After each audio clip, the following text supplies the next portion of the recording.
여러분 반갑습니다. 새로운 한 주간이 시작되었습니다. 이번 한 주간에도 믿음 안에서 승리하는 시간들이 되시기를 간절히 소망합니다. 2024년도도 시작된 지가 엊그제 같은데 벌써 한 해를 마무리하는 시간이 되었네요. 저는 오늘 이 시간 한 해를 마무리하고 또 새해를 준비하면서 출애굽한 이스라엘 백성들이 광야의 길을 걸어갈 때 어떻게 그 길을 가게 되었을까 생각해 보면서 함께 은혜를 나누고자 합니다. 이스라엘 백성들이 출애굽하게 되죠.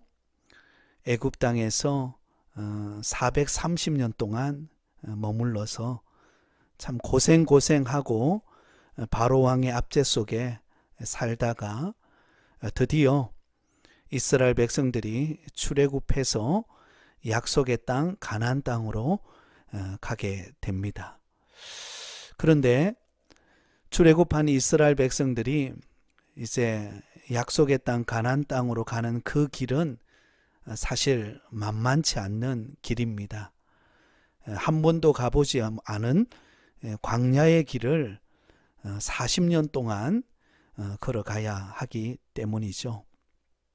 그런데 참 신기한 것은 하나님께서 그들의 걸음을 인도해 가시는데요. 놀랍게도 낮에는 구름 기둥으로 밤에는 불 기둥으로 그들의 걸음을 인도하시는 것을 알 수가 있습니다. 출애굽기 13장 21절 22절에 보면 이렇게 말씀해요. 여호와께서 그들 앞에서 가시며 낮에는 구름 기둥으로 그들의 길을 인도하시고 밤에는 불 기둥을 그들에게 비추사 낮이나 밤이나 진행하게 하시니 낮에는 구름 기둥 밤에는 불 기둥이 백성 앞에서 떠나지 아니하니라. 이스라엘 백성들이 모세의 인도함을 따라서 이제 애굽 땅을 떠나서 약속의 땅으로 가게 됩니다. 그래서 애굽 땅을 떠나서 이제 에담이라고 하는 곳에 장막을 치게 되는데요. 이 에담이라고 하는 곳이 어떤 곳인가 하면 애굽의 동쪽 끝 경계 지점에 해당하는 곳입니다. 다시 말하면 이제 애굽을 빠져나와서 본격적인 광야 생활을 시작하는 바로 그 시점이었다라는 것입니다. 바로 그때 무슨 일이 일어납니까? 바로 구름 기둥과 불 기둥이 나타난 것입니다.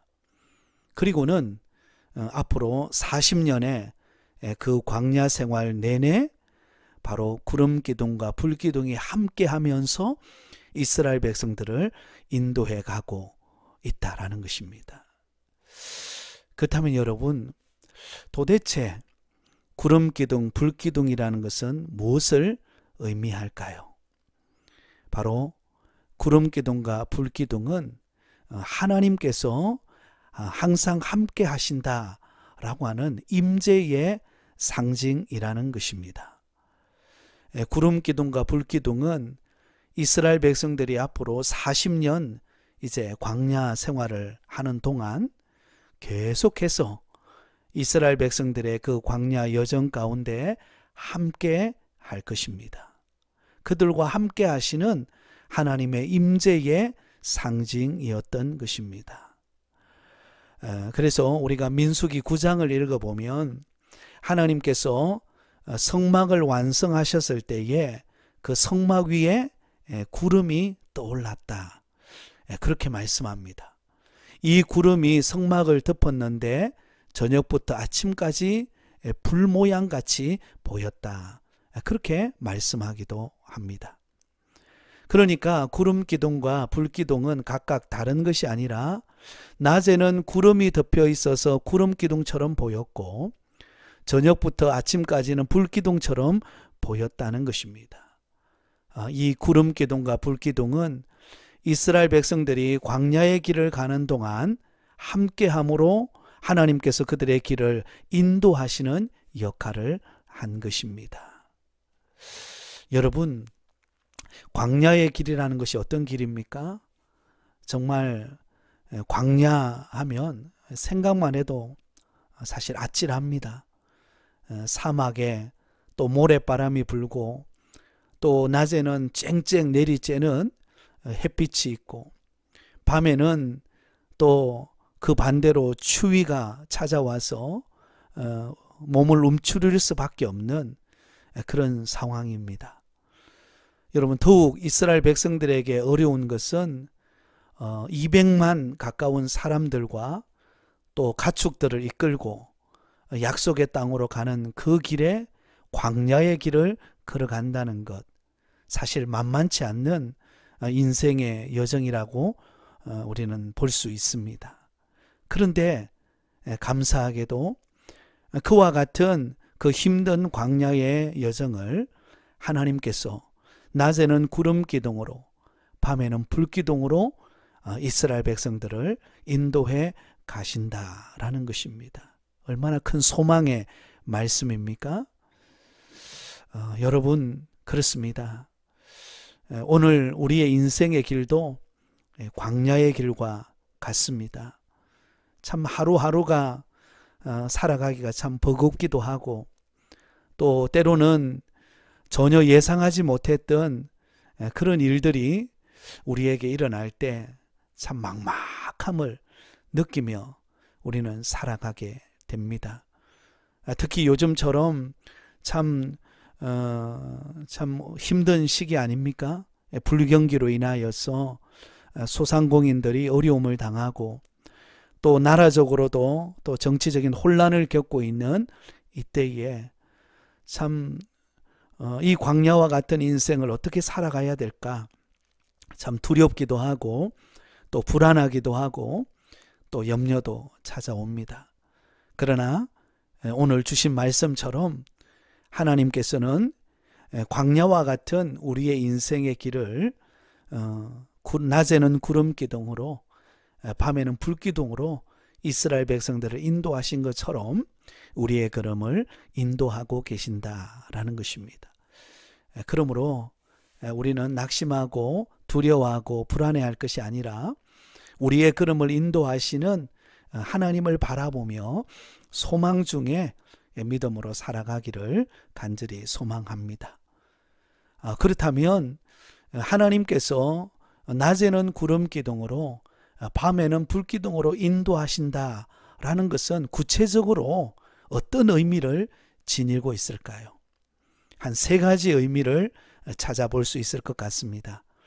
첫 번째는 바로 최선의 길로 인도하신다라는 의미가 담겨져 있습니다. 사실 출애굽한 이스라엘 백성들이 이제 약속의 땅 가나안 땅으로 가는 길은 크게 두 가지 길이 있었습니다. 하나는 블레셋 사람들이 거주하고 있는 그 지중해 해변길을 따라 약속의 땅으로 가는 길입니다. 그 길은 굉장히 빨리 갈 수 있는 그런 쉬운 길이었습니다.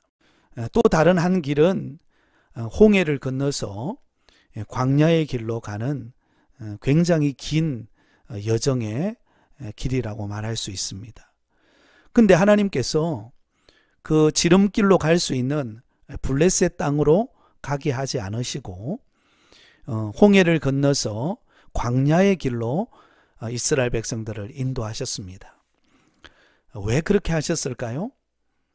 그렇게 하신 이유는 지름길이라고 생각했던 그 블레셋 땅에는 당시 철기 문화에 속해서 굉장히 문명이 발달해 있는 이 블레셋이라고 하는 아주 강력한 그런 군대가 그 지역을 지키고 있었습니다. 그래서 만약에 이스라엘 백성들이 그 블레셋 땅으로 가게 된다면 전쟁을 할 수밖에 없죠. 결국 전쟁을 하게 되면 누가 승리할까요? 당연히 블레셋 군대가 승리하겠죠. 그래서 전쟁에서 실패한 이스라엘 백성들은 많은 인명 피해를 입게 되고 결국은 되돌아서서 애굽으로 돌아올 수밖에 없는 그런 상황이 벌어지게 됩니다. 그래서 하나님께서는 애굽 땅으로 블레셋 땅으로 이스라엘 백성들을 인도해 가는 것이 아니라 바로 홍해를 건너서 광야의 길로 들어가서 그 긴 여정의 길을 통해서 하나님의 약속의 땅으로 들어가게 하십니다. 그렇게 하시는 이유는 바로 그 광야의 그 긴 여정 속에서 이스라엘 백성들을 연단하시고 그들을 마침내 축복하시고자 하시는 하나님의 선한 계획이 있었기 때문인 것입니다. 여러분, 그렇습니다. 우리도 당장 뭔가 응답이 되고 당장 어떤 좋은 길이 펼쳐지기를 우리 모두는 다 소망합니다. 하지만 광야와 같은 우리의 인생의 여정 속에는 참 때로는 힘든 일이 찾아오고 때로는 참 버겁고 절망이 될 때가 참 많습니다. 그렇지만 하나님은 광야와 같은 그 여정을 통해서 우리의 믿음을 연단하시고 또한 하나님의 능력을 경험하게 하시고 또한 축복하게 하시는 것입니다. 그러므로 하나님은 우리의 걸음을 최선의 길로 인도하신다라는 것입니다. 여러분, 그렇지 않습니까? 광야의 길을 걸어가는 이스라엘 백성들에게 하나님께서 아침마다 그들에게 만나로 그들을 먹이시지 않습니까? 또 반석을 열어서 또 물을 마시게도 하시고 하나님의 능력을 나타내는 기간이 광야의 길이었습니다. 여러분, 그러므로 우리가 광야의 길을 걸어간다 할지라도 우리가 절망할 이유가 없는 것은 그 광야의 길 여정 속에 하나님의 능력이 나타나고 응답이 임하고 또 하나님의 도우심의 손길이 함께 한다라는 것입니다. 그러므로 우리의 길을 최선의 길로 인도하시는 하나님을 바라보며 광야와 같은 인생을 여러분 힘있게 걸어가시기를 예수님의 이름으로 축복합니다. 두 번째는 그 광야의 길로 인도하시는 것은 바로 약속의 길로 인도하는 길이기 때문입니다. 약속의 길로 인도하신다라는 것입니다. 출애굽기 13장 19절에 보면 모세가 이스라엘 백성들을 이끌고 이제 홍해를 건너서 광야의 길로 가는데 갈 때에 가져가는 게 있습니다. 그 가져가는 게 무엇인가 하면 요셉의 유골입니다. 요셉의 유골. 요셉은 사실 애굽 땅에서 죽었죠. 110세의 나이에 요셉이 하나님의 부르심을 받았는데요. 그래서 그 시신을 애굽 땅에 묻었습니다. 하지만 요셉이 그가 죽기 전에 이스라엘 백성들에게 이렇게 부탁합니다. 하나님께서 이스라엘 백성들을 그 애굽 땅에서 출애굽해 나갈 때 나의 유골을 가지고 하나님의 약속의 땅 가나안 땅으로 가져가라고 그렇게 부탁을 합니다. 그 부탁한 일이 바로 오늘 모세가 요셉의 유골을 가지고 출애굽해서 바로 그 홍해를 건너서 광야의 길을 지나 약속의 땅으로 가는 여정으로 가게 됩니다. 하나님이 약속하셨던 요셉에게 또 그리고 아브라함과 이삭과 야곱에게 약속하셨던 그 약속의 말씀이 바로 성취되어지고 있는 그 길이 광야의 길입니다. 그러므로 광야의 길은 절망의 장소가 아니라 약속의 길로 인도하시는 하나님의 섭리가 있다라는 것입니다. 여러분, 광야의 길은 힘듭니다. 어렵고 또 때로는 고생도 하고 때로는 절망도 찾아옵니다. 그러나 우리가 낙심하지 말 것은 하나님의 약속이 이루어지는 때라는 것입니다. 저와 여러분에게 약속하신 하나님의 선하신 뜻이 이루어지는 그 길로 하나님은 우리를 인도하고 계신다라는 사실을 늘 믿고 주님을 신뢰하시기를 예수님의 이름으로 축복합니다. 마지막 세 번째는 하나님이 함께 하심으로 인도하신다라는 의미를 가지고 있습니다. 여러분, 하나님께서 이스라엘 백성들을 광야의 길로 인도해 갈 때 낮에는 구름 기둥으로 밤에는 불 기둥으로 인도하시죠. 이것은 하나님의 임재를 상징합니다. 하나님이 함께 하신다라는 것입니다. 여러분, 출애굽한 이스라엘 백성들을 그냥 그들로 하여금 그냥 가게만 하고 하나님이 함께 하지 않는다면 여러분 어떤 일이 벌어지겠습니까? 그 힘든 광야에서 정말 먹을 것 없고 마실 물이 없는 그 광야의 길을 걸어갈 때 하나님이 함께 하시지 않는다면 그들은 얼마 가지 못해서 그들은 그곳에서 전멸당하고 말 것입니다. 그런데 하나님께서 그 힘든 광야의 길을 걸어갈 때 낮에는 구름 기둥으로 밤에는 불 기둥으로 그들을 인도하시면서 하나님이 함께해 주셨던 것입니다. 하나님이 친히 그들과 동행해 주신 것입니다. 얼마나 소망이 됩니까? 사랑하는 여러분, 하나님은 오늘도 우리와 함께하고 계십니다. 광야와 같은 인생의 여정 속에 하나님이 우리와 동행하고 계십니다.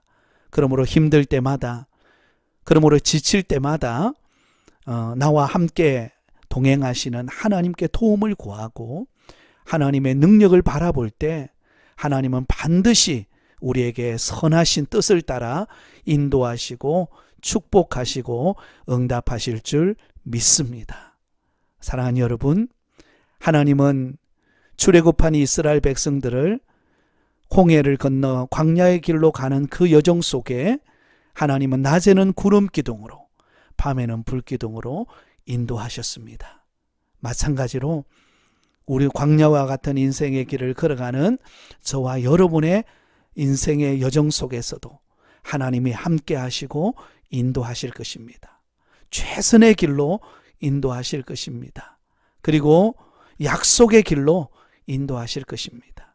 그러므로 우리 주님 바라보면서 오늘도 우리의 걸음을 인도해 가시는 좋으신 하나님을 바라보시기를 바랍니다. 다윗이 고백한 것처럼 여호와는 나의 목자시니 내가 부족함이 없으리로다. 그가 나를 푸른 풀밭에 누이시며 쉴만한 물가로 인도하신다라고 말씀하시는 것처럼 선한 목자가 되어서 나의 걸음을 인도하시는 우리 하나님과 함께 동행하며 주 안에서 승리하는 여러분 되시기를 예수님의 이름으로 축복합니다. 오늘 하루도 축복된 날이 되시기를 소망합니다. 감사합니다.